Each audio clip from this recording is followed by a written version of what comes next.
जय श्री राम। आज हम मंगलवार तथा मंगलिया की कथा कहते हैं। एक बुढ़िया थी, वह मंगल देवता को अपना इष्ट देवता मानकर सदैव मंगल का व्रत रखती और मंगल देव का पूजन किया करती थी। उसका एक पुत्र था जो मंगलवार को उत्पन्न हुआ था, इस कारण उसको मंगलिया के नाम से बोला करती थी। मंगल देव के दिन न तो घर को लीपती और न ही पृथ्वी खोदा करती थी।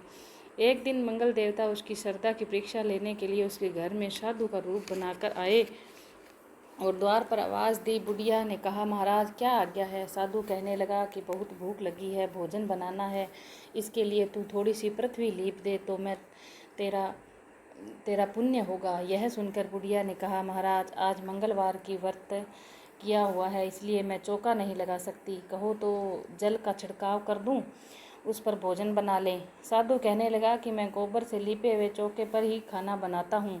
बुढ़िया ने कहा, पृथ्वी लीपने के सिवाय और कोई सेवा हो तो मैं सब करने के वास्ते तैयार हूँ। तब साधु ने कहा कि सोच समझ कर उत्तर दो, जो कुछ भी मैं कहूँ सब तुझको करना होगा। बुढ़िया कहने लगी, महाराज पृथ्वी लीपने के अलावा जो भी आज्ञा होगा मैं उसका पालन अवश्य करूँगी। बुढ़िया ने ऐसे 3 बार वचन दे दिए। तब साधु कहने लगा कि तू अपने लड़के को बुलाकर औंधा लेटा करके उसकी पीठ पर भोजन बनाऊंगा। साधु की बात सुनकर बुढ़िया चुप हो गई। तब साधु ने कहा, बुला ले लड़के को, अब सोच विचार करती है। बुढ़िया मंगलिया मंगलिया कहकर पुकारने लगी। थोड़ी देर बाद लड़का आ गया। बुढ़िया ने कहा, जा बेटा, तुझको बाबा जी बुलाते हैं। लड़के ने बाबा जी से जाकर पूछा, क्या आज्ञा है महाराज। बाबा जी ने कहा कि जाओ अपनी माता को बुलाओ। तब माता आ गई और साधु ने कहा कि तू ही इसको लेटा दे। बुढ़िया ने मंगल देवता का स्मरण करते हुए लड़के को औंधा लेटा दिया और उसकी पीठ पर अंगीठी रख दी।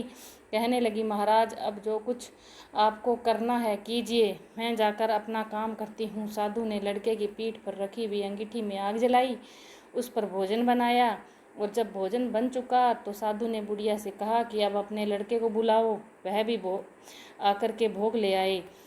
बुढ़िया कहने लगी कि यह कैसे आश्चर्य की बात है कि उसकी पीठ पर तो आपने आग जलाई, उसी को प्रसाद के लिए बुलाते हैं। क्या यह संभव है?